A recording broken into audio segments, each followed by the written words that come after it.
Les chevaux sont constitués de telle façon qu'ils supportent généralement mieux la chaleur que le froid.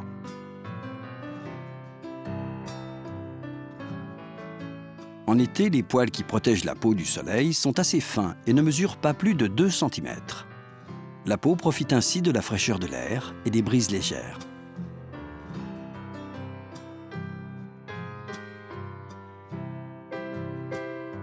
Chez les chevaux à la robe blanche, les rayons du soleil peuvent provoquer des brûlures sur les régions dépourvues de poils. Ces brûlures et ces rougeurs provoquent ensuite, le plus souvent, une desquamation, c'est-à-dire que la peau pèle, comme c'est le cas chez les hommes à la peau très claire, qui s'exposent trop au soleil.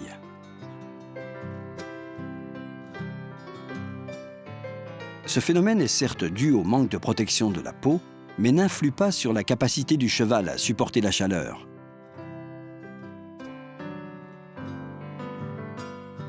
Comme tous les mammifères, le cheval a la capacité de maintenir sa température corporelle constante, qui varie au repos de 37,5 à 38,2. En liberté, le cheval peut présenter des troubles si sa température corporelle dépasse 38,5 et il a besoin de transpirer pour la faire baisser. Son organisme se refroidit alors et le cheval retrouve son comportement normal. Dans les climats chauds, le cheval mange surtout la nuit. On sait que la température corporelle du cheval augmente lorsqu'il mange, sous l'effet du processus digestif. C'est pourquoi il évite de se prêter à cette activité aux moments les plus chauds de la journée. En outre, la nuit, l'herbe est plus fraîche et plus tendre, quand elle est dure et sèche au soleil d'été. Aux heures les plus chaudes, on peut ainsi voir les chevaux se reposer à l'ombre des arbres, presque immobiles, comme des statues. On ne voit bouger que leur queue, qu'ils agitent pour chasser les insectes. Lorsque les chevaux ne supportent plus la présence de ces insectes hématophages, qui se concentrent en particulier dans les endroits ombragés, ils s'éloignent et s'allongent au soleil pour être plus tranquilles. Il faut en effet savoir que les insectes n'apprécient pas les températures élevées. C'est pourquoi ils se cachent dans les zones ombragées et humides jusqu'à la tombée de la nuit. Durant les saisons chaudes, il est fondamental que les chevaux disposent d'une grande quantité d'eau et puissent y accéder librement. Dans la nature, les grandes hardes de chevaux se retrouvent autour des différents points d'eau, petits lacs, ruisseaux ou sources, pour lutter contre la chaleur. On peut même les voir s'ébattre dans l'eau pour se rafraîchir, certains n'hésitant pas à s'immerger complètement lorsque la profondeur de l'eau le leur permet.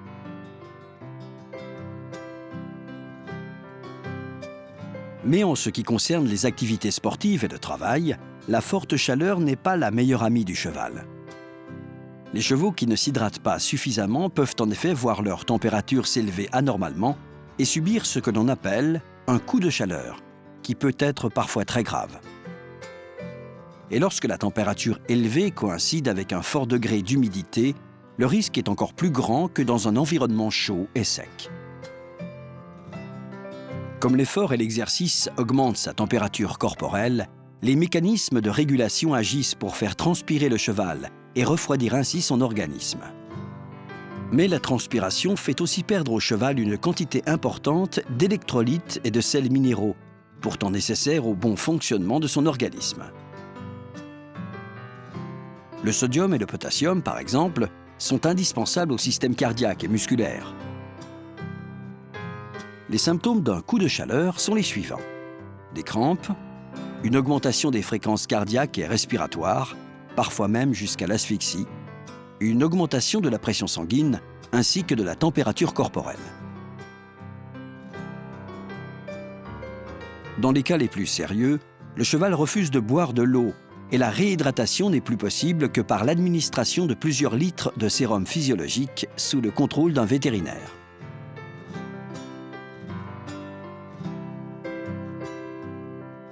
Pour éviter une telle issue, il est conseillé de doucher le cheval et de l'hydrater régulièrement lorsqu'il travaille ou se livre à une activité physique intense, comme un match de polo en plein été par exemple. Par de fortes chaleurs, il est déconseillé de faire travailler ou de soumettre à une activité sportive des chevaux qui ne transpirent pas ou qui n'ont pas encore fait leur poil d'hiver car ils ne le supporteraient pas. Il faut également faire attention aux couvertures d'été qui peuvent, selon l'usage qu'on en fait, décolorer ou salir la robe du cheval. Lors de journées particulièrement chaudes, il faut savoir faire passer le confort du cheval avant l'esthétique. Les couvertures ne permettant pas au corps de se rafraîchir sous l'effet de l'air et des brises, la température du cheval a beaucoup de mal à baisser. Dans les régions chaudes, les chevaux à la robe claire ou blanche sont les plus avantagés et donc les plus prisés.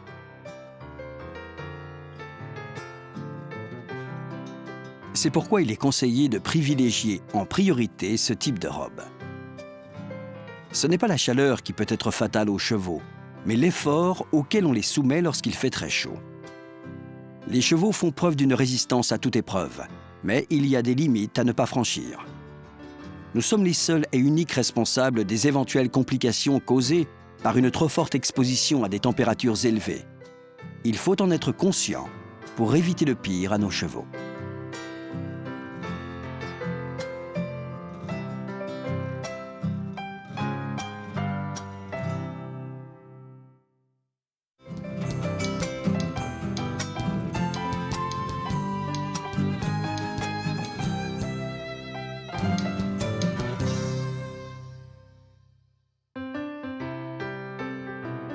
Savoir distinguer une robe d'une autre est la façon la plus simple de différencier les chevaux.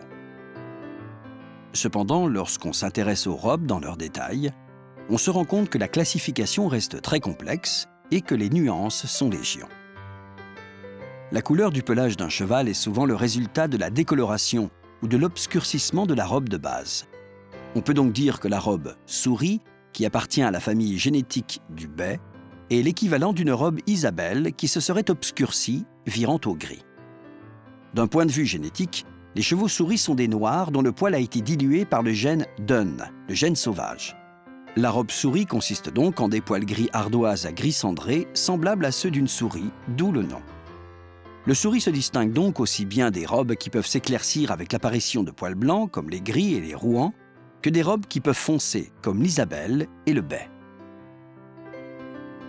La robe souris partage cependant avec l'Isabelle un point commun, celui d'avoir la crinière, la queue et les extrémités de couleur noire, la crinière et la queue étant dans les deux cas fréquemment mélangées de crins plus clairs sur les côtés.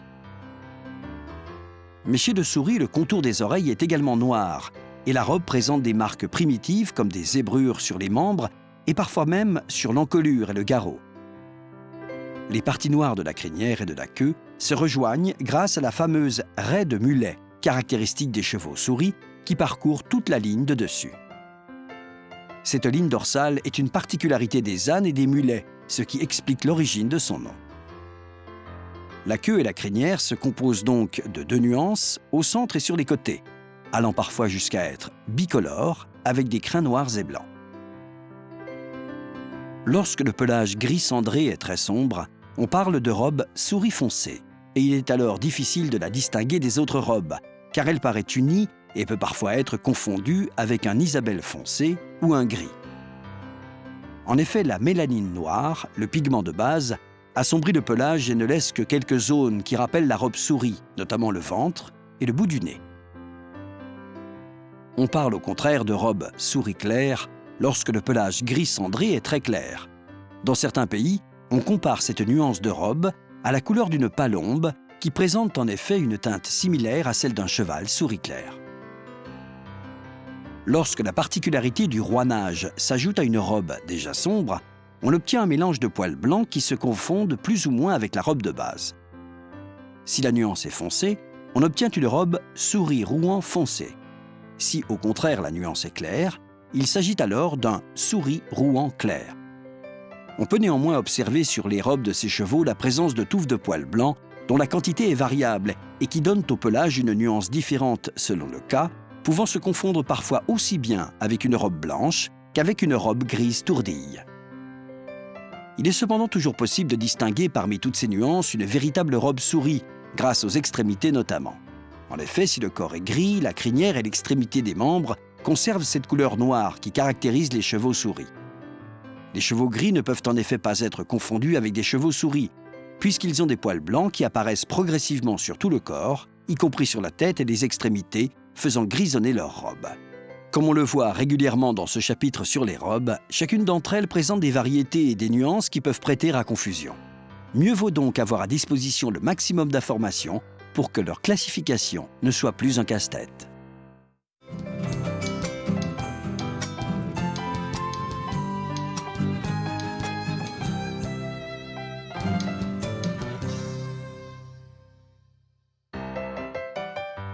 Il est très important pour les éleveurs comme pour les cavaliers de connaître assez tôt les capacités qu'un jeune cheval est susceptible de développer à l'avenir, notamment face aux obstacles. C'est dans cet objectif qu'a été créée l'épreuve dite de saut en liberté, qui consiste pour le cheval à franchir une série d'obstacles à l'intérieur d'un couloir sans être monté. Après avoir été appelé, le cheval pénètre sur le ring de présentation mené en main par son propriétaire ou par une personne déléguée, avant de réaliser un tour complet à main gauche jusqu'au virage précédant le premier obstacle. Le cheval est ensuite libéré pour entamer ses tours de préparation. À chaque tour, le présentateur doit arrêter le cheval dans le virage. Il doit ensuite le libérer à l'entrée ou à la sortie du virage, dans tous les cas avant le premier obstacle. C'est la seule intervention concédée au présentateur durant le déroulement de l'épreuve. Le seul fait de stimuler le cheval par la voix ou l'usage d'une chambrière met en évidence son manque de préparation et d'assurance à l'obstacle. Le premier tour doit être effectué sans franchissement d'obstacle. Suivent ensuite 2 autres tours de préparation, durant lesquels les sauts ne sont pas jugés. Les obstacles préparatoires durant ces premiers tours sont constitués d'abord d'une barre au sol destinée à engager le cheval, présente tout au long de l'épreuve, puis de 2 palanques surmontées d'une barre, le tout placé à une hauteur d'environ 80 cm. La disposition des obstacles dans le couloir est la suivante. Tout d'abord, une barre d'appel au sol de 3 mètres de large, placée au début de la ligne droite du couloir jusqu'à la sortie du virage. Vient ensuite le premier obstacle préparatoire, formé d'une palanque haute de 40 cm avec une barre au sol. Le second obstacle préparatoire est lui constitué de 2 palanques hautes de 80 cm avec une barre au sol 7 mètres après le premier. Enfin, l'obstacle à proprement parler se situe à une distance variant de 7,20 m à 7,30 m, selon les souhaits de l'entraîneur. Une fois effectué ce passage, que l'on pourrait qualifier d'échauffement, l'épreuve proprement dite peut alors commencer. En effet, les 4 sauts suivants sont jugés et notés. Chaque saut est noté de 1 à 10, avec des possibilités de demi-point. Étant donné que le niveau de difficulté augmente progressivement au cours de l'épreuve, on attribue aux 2 derniers sauts un coefficient de 1,5. On peut ainsi voir que le premier obstacle est un droit, avec 2 palanques et une barre haute de 1 mètre. Le second est un auxerre montant sur 2 plans, avec le second élément plus haut que le premier, séparé d'1 mètre. Le second élément, la sortie de l'obstacle, culmine à 1,10 m. Le troisième obstacle est de nouveau un droit, avec 3 palanques et une barrière haute de 1,20 m. Le dernier obstacle est un triple barre ou barre de spa, un obstacle de volée large constitué d'une suite de barres disposées sur une série de plans verticaux successifs dont la hauteur est progressive. Ici, la première barre est à 1 m, la deuxième à 1,10 m et la troisième à 1,25 m de hauteur. Tout refus d'obstacle de la part du cheval entraîne une pénalité de 2 points. 2 refus successifs sont quant à eux synonymes d'élimination. Chaque barre tombée entraîne une pénalité d'1 point.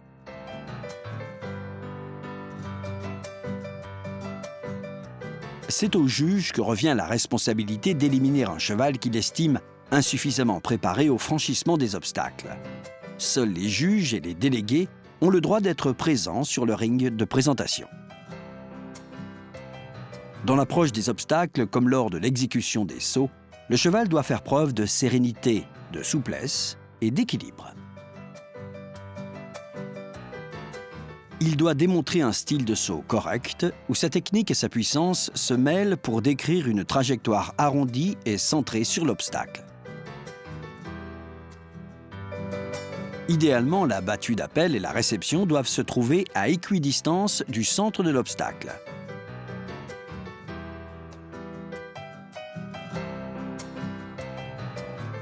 On récompense les chevaux qui décrivent les plus belles trajectoires au-dessus de l'obstacle, les membres bien engagés sous leur masse, les genoux relevés, le garrot bien haut et l'encolure étirée pour favoriser le passage des postérieurs sur les barres.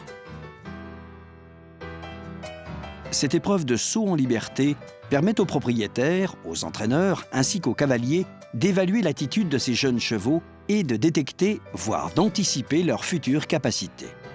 Ils peuvent presque déjà entrevoir lequel d'entre eux semble promis à un avenir de cheval d'obstacle.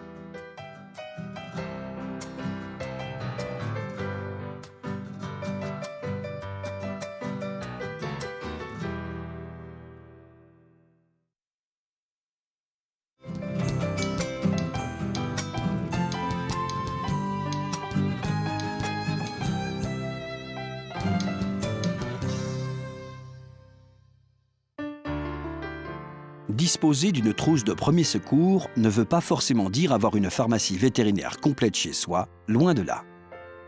D'autant plus que l'administration de médicaments dans le cas d'une maladie ou d'une affection du cheval relève normalement exclusivement du vétérinaire. Il est cependant indispensable que toute écurie digne de ce nom ait à sa disposition ce matériel de base qui sera utile aussi bien aux vétérinaires, notamment pour une intervention d'urgence, qu'aux propriétaires des chevaux.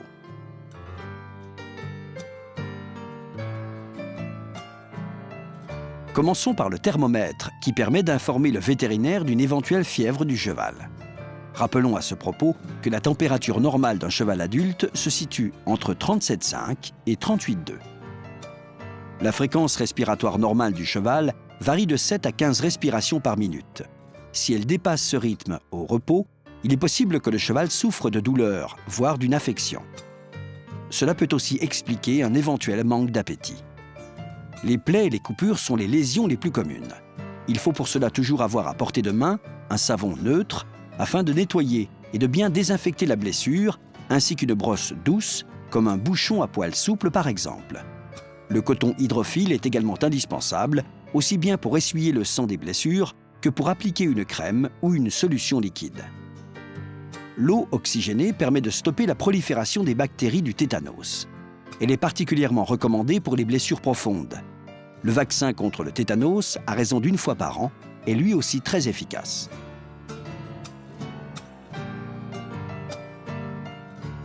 Les bandes élastiques permettent de bien protéger les blessures car elles maintiennent en place les gazes stériles et le coton. En attendant l'arrivée du vétérinaire, l'application d'une pommade cicatrisante et antibiotique est fortement indiquée pour le traitement des plaies cutanées. Une bonne pommade cicatrisante permet d'éviter que les bandes de gaz ne collent à la plaie, empêchant par la même occasion le développement des microbes. Après avoir appliqué la pommade, il faut veiller à bander une zone plus grande que la plaie afin que la pression ne soit pas exercée à ce seul endroit, ce qui pourrait avoir l'effet d'un garrot hémostatique.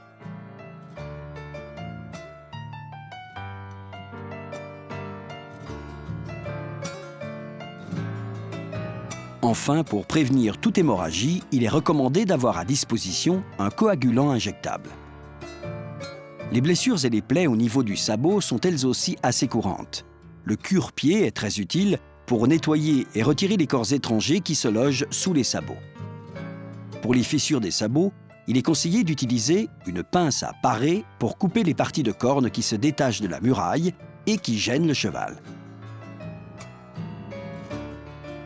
Si l'on se trouve hélas en dehors du rayon d'action d'un vétérinaire, il faut toujours avoir à portée de main des antibiotiques à large spectre, ainsi que des anti-inflammatoires comme la pénicilline ou le phénylbutazone.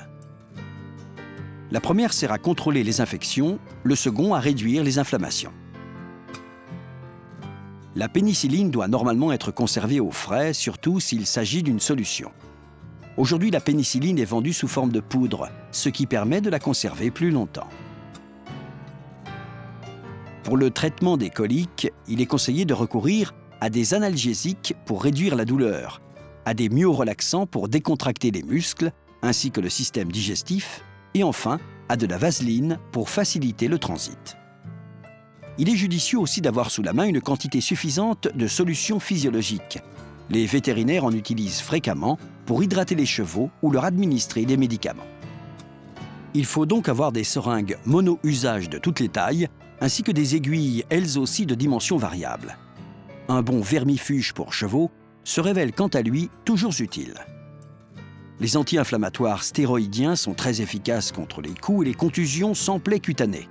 Même les diurétiques peuvent parfois être actifs dans ces cas-là.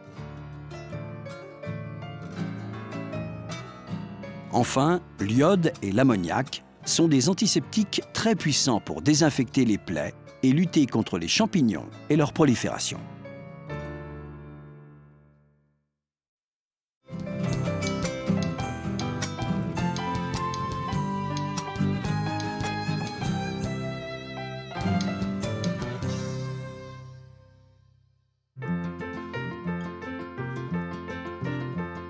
Tous ceux qui possèdent des chevaux ou simplement s'en occupent se sont déjà demandé au moins une fois quelle était la meilleure façon de limiter leur accès à la nourriture. En effet, nombreux sont les chevaux qui mangent sans arrêt, car cela constitue pour eux le seul moyen de se décontracter et de se calmer. Ils passent leur journée à manger, tant qu'ils trouvent de quoi satisfaire leur appétit.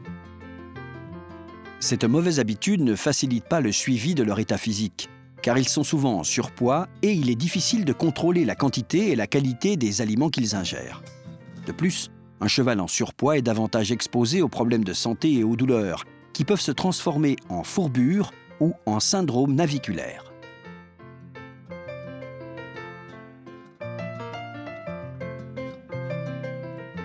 La musette, ou musette mangeoire, est un sac de toile qui permet de donner à manger au cheval lorsqu'il est à l'extérieur, notamment dans un enclos fermé avec d'autres chevaux. Dans ces conditions, en effet, au moment de la distribution de la nourriture, les plus gourmands sont capables, pour protéger leur ration, de mordre et de donner des coups de pied aux autres chevaux. Lorsque la distribution se fait dans de grandes mangeoires communes, il est presque impossible de contrôler ce que mange chaque cheval. Mais après quelque temps, les différences sautent aux yeux, avec d'un côté des chevaux amaigris et affaiblis qui ne mangent pratiquement rien, et de l'autre des chevaux bien portants et énergiques qui, eux, mangent trop. Lorsqu'on nourrit les chevaux en groupe, il existe un autre risque, celui de les voir s'habituer à avaler précipitamment leur ration, de peur de n'avoir plus rien à manger. Or, ce comportement peut à la longue s'avérer néfaste pour leur santé. La musette mangeoire permet donc aux chevaux de manger sans se précipiter. L'avantage de la musette, c'est qu'elle permet aussi d'adapter son contenu à chaque cheval, soit avec des compléments alimentaires, soit avec des vitamines ou des médicaments selon les cas. Les rations vont aussi dépendre du poids du cheval et de ses besoins particuliers. Il est donc plus facile de décider à quel moment il faut augmenter ou diminuer la quantité de nourriture. Avec une mangeoire commune, cela serait quasiment impossible. La muselière, appelée aussi panier, a une toute autre utilité, car au contraire de la musette, elle empêche les chevaux de manger, leur permettant tout de même de boire de l'eau. En effet, une fois qu'ils ont mangé leur ration de nourriture, les chevaux peuvent boire de l'eau à volonté, car la muselière est équipée de trous qui laissent passer les liquides. Certains modèles sont même dotés dans leur partie inférieure d'une grille métallique qui permet l'arrivée directe d'eau.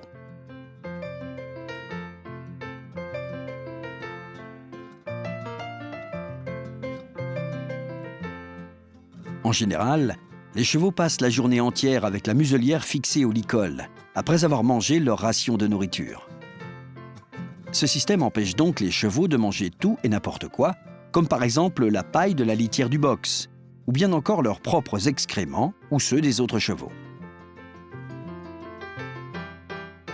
La muselière doit surtout être régulièrement nettoyée et avoir un bon système d'aération pour éviter que les chevaux ne respirent l'air chaud et saturé qu'ils expirent.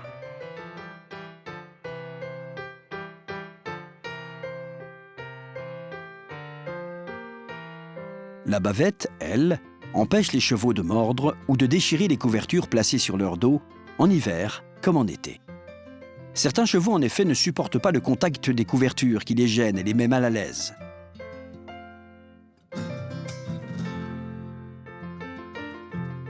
Nous avons également déjà vu certaines personnes utiliser une bavette pour empêcher des chevaux de gratter leurs plaies.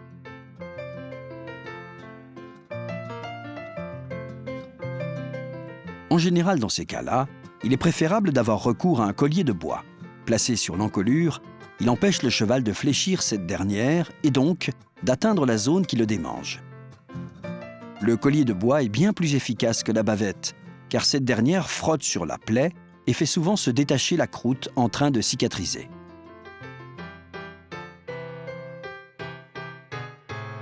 Les éléments que nous venons de décrire se trouvent tous dans le commerce, mais ils peuvent aussi être fabriqués de manière artisanale. Il faut simplement trouver les matériaux qui s'adapteront le mieux à ces usages précis.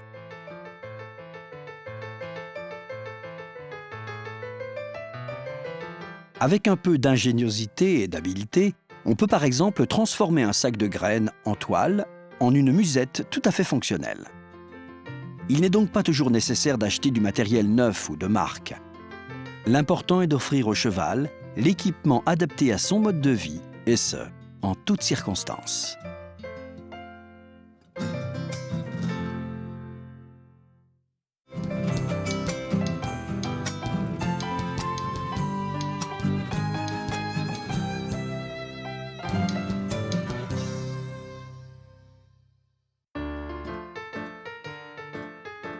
Dès lors qu'on est parvenu à monter un poulain et que l'étape de l'arrêt et du pas s'est révélée être un franc succès, on peut poursuivre le processus de dressage.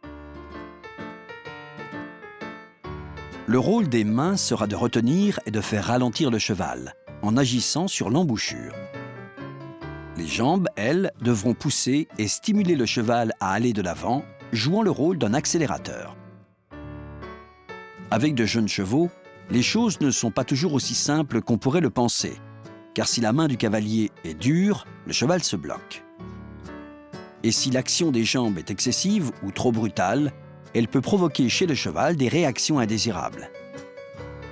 Pour faire en sorte qu'il progresse et apprenne à se familiariser progressivement avec le contact, aussi bien des jambes que des mains du cavalier, il faut faire travailler au cheval, toujours dans un enclos, la figure connue sous le nom de spirale, un cercle qui se rétrécit de plus en plus. Il faut avant tout veiller à ce que le cheval, lorsqu'il exécute la figure au pas, conserve toujours une allure rythmée et régulière. S'il change de rythme ou que son allure est saccadée, cela signifie que l'on a commis une erreur, ou bien que le cheval n'est pas encore en mesure de comprendre nos indications et d'y répondre. Il faut alors revenir à l'exercice précédent, voire peut-être baisser le niveau de difficulté.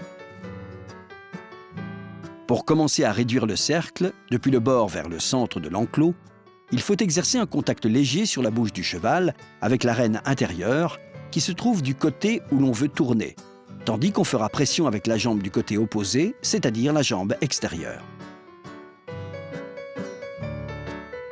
Si l'on souhaite partir vers la gauche, il faudra donc actionner la rêne gauche et faire pression avec la jambe droite. La rêne extérieure ne doit pas trop s'appuyer sur le côté de l'encolure, car cela pourrait inciter le cheval à ralentir. Il risque en effet de sentir l'action simultanée des deux rênes faisant pression sur sa bouche. Or, dans les exercices précédents avec les longues rênes, nous lui avions appris, dans ce cas précis, à s'immobiliser. Toute la difficulté réside dans le fait que pour stimuler et faire tourner un cheval expérimenté, on utilise généralement la rêne extérieure. Il arrive parfois qu'on continue à agir ainsi par habitude ou même inconsciemment. Mais avec un poulain, il ne faut pratiquement jamais appuyer la rêne extérieure sur l'encolure au risque de le faire ralentir. Et il est encore trop jeune pour faire la différence entre toutes les indications. En ressentant la pression exercée par la rêne sur sa bouche, vers l'intérieur de l'enclos, le poulain va chercher à ralentir. À ce moment-là, il faut le pousser avec la jambe extérieure pour qu'il maintienne son mouvement en avant et conserve son allure. Tout en maintenant l'allure du cheval au pas, il faut essayer de réduire progressivement le cercle, en essayant si possible de conserver un rythme constant sans le faire ralentir. Chaque fois que le cheval décrit correctement le cercle, En conservant son rythme et sans ralentir, il faut le récompenser en cédant les rênes pour le laisser marcher comme il l'entend. Cette récompense va l'inciter la prochaine fois à être encore plus attentif aux indications. On peut ensuite recommencer à décrire le cercle au pas de l'extérieur vers l'intérieur. Il est très important aussi de changer d'endroit pour exécuter cette spirale, car il faut éviter que le cheval associe une figure à un angle de l'enclos par exemple. Ces réactions ne doivent répondre qu'à nos indications, sans influence extérieure. Il faut ensuite progressivement augmenter le degré d'exigence, tout en maintenant un rythme régulier et constant, et en continuant de rétrécir le cercle. Si le cheval à un moment donné refuse d'avancer, cela signifie peut-être qu'il est gêné par la trop forte pression exercée sur sa bouche, par l'intermédiaire de la rêne. Il est recommandé dans ce cas-là de lui faire faire simplement quelques tours, sans rien exiger de lui, pour qu'il se détende et se sente de nouveau en confiance. La figure de la spirale est un peu l'équivalent d'un demi-arrêt. À l'extérieur de la spirale, le cheval peut évoluer plus librement et sans contrainte, mais à l'intérieur du cercle, il doit engager légèrement ses postérieurs sous sa masse, stimulé en cela par l'action de la jambe du cavalier.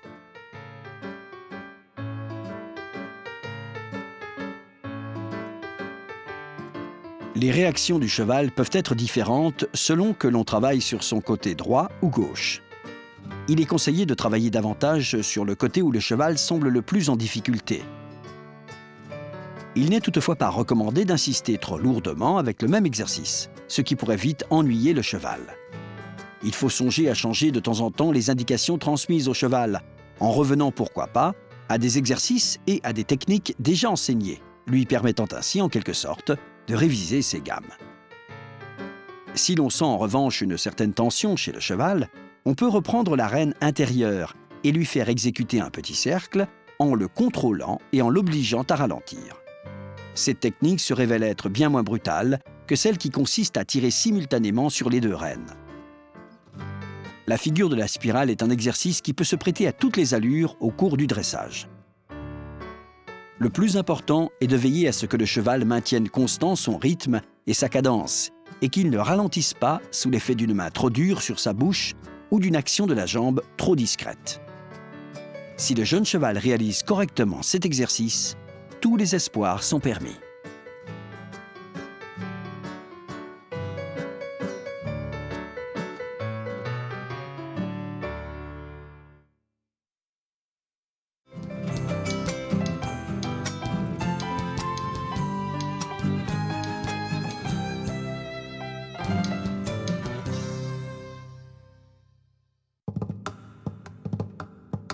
Certains cavaliers se plaignent de la façon qu'ont leurs chevaux de ralentir.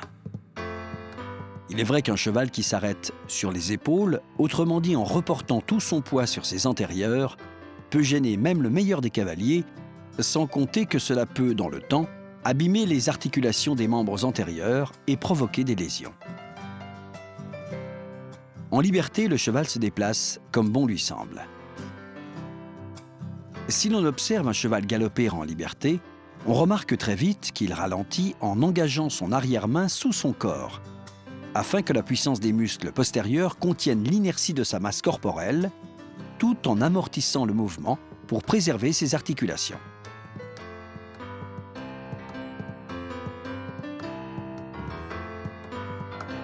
Dans le même temps, on note aussi que sa tête et son encolure ont tendance à s'abaisser pour favoriser la stabilité et l'équilibre du corps, tout en portant son centre de gravité vers l'avant pour éviter tout risque de chute. Un usage incorrect des pièces de harnachement et une mauvaise action des mains du cavalier peuvent provoquer chez le cheval des réactions qui vont le pousser à s'arrêter sur les épaules, sans se servir de ses postérieurs.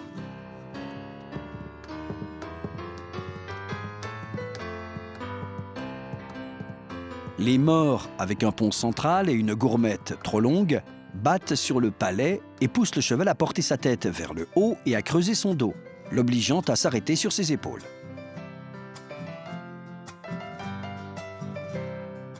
Les morts trop fins ou trop sévères, souvent à gourmette, utilisés avec des chevaux aux gencives sensibles, représentent une telle contrainte pour ces derniers qu'ils en deviennent parfois incontrôlables.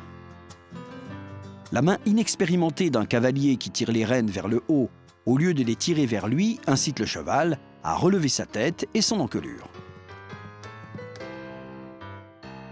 Un cavalier qui place ses étrivières trop en avant et qui s'appuie sur ses étriers pour indiquer au cheval qu'il doit ralentir, va, sans s'en rendre compte, décharger tout son poids sur l'avant-main du cheval. Cela aura pour effet de reporter le centre de gravité du cheval en avant, obligeant ce dernier à freiner les antérieurs.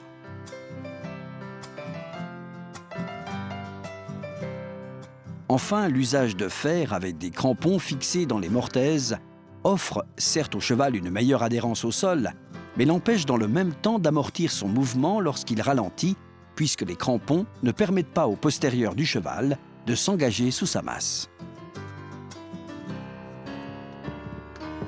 Ainsi ferré, le cheval doit faire un petit saut en avant pour s'arrêter afin de contenir la force d'inertie du galop.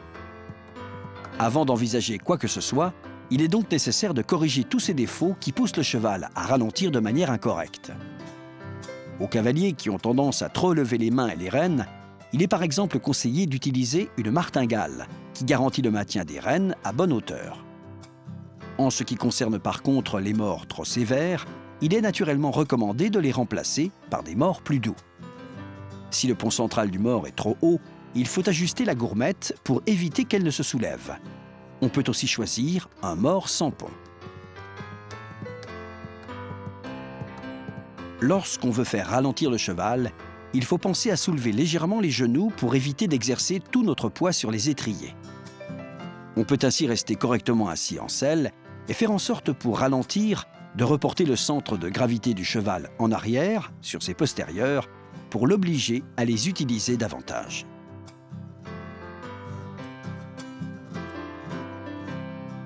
L'une des techniques pour apprendre au cheval à ne plus s'arrêter sur ses épaules consiste à lui faire travailler pendant un certain temps les demi-arrêts, du trot allongé au trot rassemblé, du galop allongé au galop rassemblé, etc. Il s'agit ensuite de travailler l'arrêt proprement dit. On demande au cheval de partir au pas, puis de ralentir et de reculer.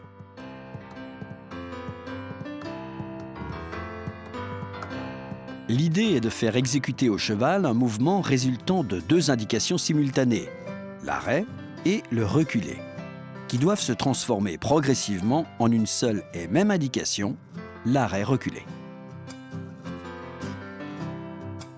L'indication doit être transmise tout en douceur pour éviter que le cheval ne réagisse en portant sa tête en avant. Si cela devait quand même arriver, il est toujours possible de travailler avec une paire de rênes fixes qui oblige le cheval à maintenir un placé assez bas. En répétant patiemment l'indication « arrêt-reculé », le cheval va commencer à comprendre qu'à chaque fois qu'on lui demande de s'arrêter, il doit ensuite reculer. Puis, pour s'épargner la sensation désagréable générée par l'action du mors, le cheval va également se préparer à reculer tout seul, pendant qu'il ralentit, en engageant ses postérieurs sous sa masse, pour faciliter et accélérer le mouvement de reculer.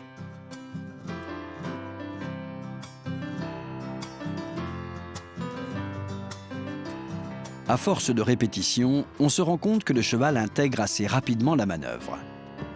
On peut alors réitérer l'exercice en passant cette fois au trot. Si l'on constate une nouvelle fois qu'il réagit correctement, sans que l'on soit obligé de tirer sur les rênes pour le faire ralentir, on peut monter au galop moyen, puis au galop allongé.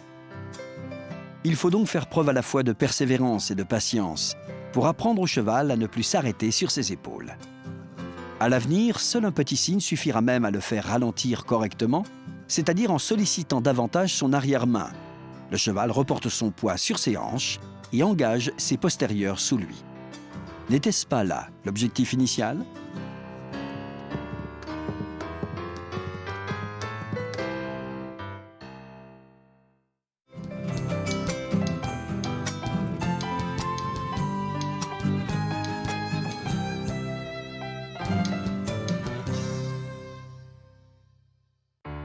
Nombreux sont les éleveurs qui se demandent quel est l'âge idéal d'un cheval pour commencer le processus de dressage.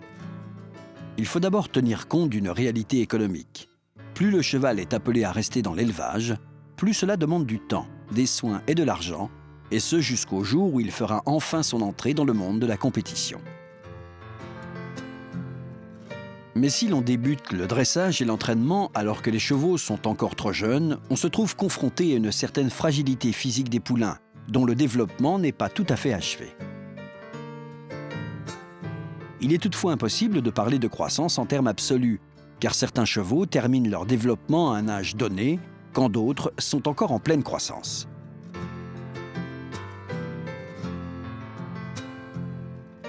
Il faut également savoir que le développement des chevaux varie selon les spécimens, notamment en fonction du climat. Des températures extrêmes, tant chaudes que froides, n'auront pas le même effet qu'un climat tempéré. Comme nous l'avons dit, la croissance des chevaux peut être retardée ou anticipée, en fonction de certains facteurs. C'est pour cette raison qu'il faut réfléchir à tous ces aspects avant de commencer le dressage à proprement parler. Quoi qu'il en soit, il ne faut pas hésiter à commencer à travailler avec les poulains, même s'ils se trouvent encore dans le giron de leur mère, afin qu'ils s'habituent à la présence des hommes et aux éléments qui feront désormais partie de leur environnement, comme les mangeoires, les couvertures, les boxes, les brosses et tout le matériel nécessaire aux soins quotidiens des chevaux. Pour gagner du temps avec un jeune cheval, il est toujours possible d'approcher une sangle de son dos et de lui faire sentir son contact, et ce même s'il n'est âgé que de quelques mois. Entre ses 18 et ses 24 mois, on pourra ensuite commencer à placer une selle sur son dos avant de l'accoutumer progressivement au filet et à la bride. Cette introduction au dressage permet de familiariser les poulains avec les équipements qu'ils seront amenés à rencontrer et les habitue à supporter la présence et le poids d'un cavalier sur leur dos. Le moment est idéal car les poulains ont alors soif de découverte. L'apprentissage sera rapide, sans réaction violente ni brusque de leur part. Il faut commencer par éviter de faire ralentir brusquement les poulains, ou bien encore de les faire reculer de manière excessive. Il est également vivement déconseillé de leur faire exécuter des voltes trop serrées ou de les faire partir au galop. Une fois que les poulains se montrent suffisamment dociles, on peut les laisser grandir tout en leur rappelant ces quelques bases, tous les 2 ou 3 mois, jusqu'à ce qu'ils aient l'âge d'accepter davantage de contraintes. Ce moment intervient lorsque l'ensemble des cartilages de croissance se sont convertis en os. C'est ce que l'on appelle le processus d'ossification. Si l'on ne veut pas prendre de risque et qu'il est impossible d'effectuer une radio pour s'assurer de la bonne conversion des cartilages en os, il vaut mieux retarder un entraînement trop intensif et attendre que le cheval ait atteint l'âge de 2 ans et demi. Il faut en outre garder à l'esprit certains critères fondamentaux en termes de croissance et de développement, comme la structure osseuse ou bien encore la résistance musculaire, ligamentaire et tendineuse. Et pour une croissance correcte, il faut laisser le temps au temps. Un cheval de saut d'obstacle atteint sa maturité vers l'âge de 8 ou 9 ans. Il en va de même pour les chevaux d'endurance. Cela signifie que les capacités physiques et psychologiques de l'animal se sont développées et ont lentement mûri pendant ces 8 ou 9 années, pour parvenir à un état de forme optimal. Preuve en est l'interdiction faite aux chevaux âgés de moins de 4 ans de participer à certaines compétitions. Il existe donc une vraie conscience du bien-être du cheval, ainsi que de la nocivité d'une activité démarrée trop tôt. Dans les cas de force majeure, lorsqu'il n'existe pas d'autre solution que de dresser et d'entraîner de très jeunes chevaux, il faut au moins veiller à les confier à des cavaliers expérimentés et qualifiés. Un cavalier dont l'assiette est mauvaise, qui rebondit sur le dos de sa monture ou s'agrippe aux rênes peut occasionner chez le cheval des lésions et des douleurs précoces. Élever et dresser un poulain est un cadeau de la nature. Et faire de lui un crack ou un champion de saut d'obstacle ne peut être que le fruit d'un travail patient et méthodique qui ne laisse pas de place au hasard.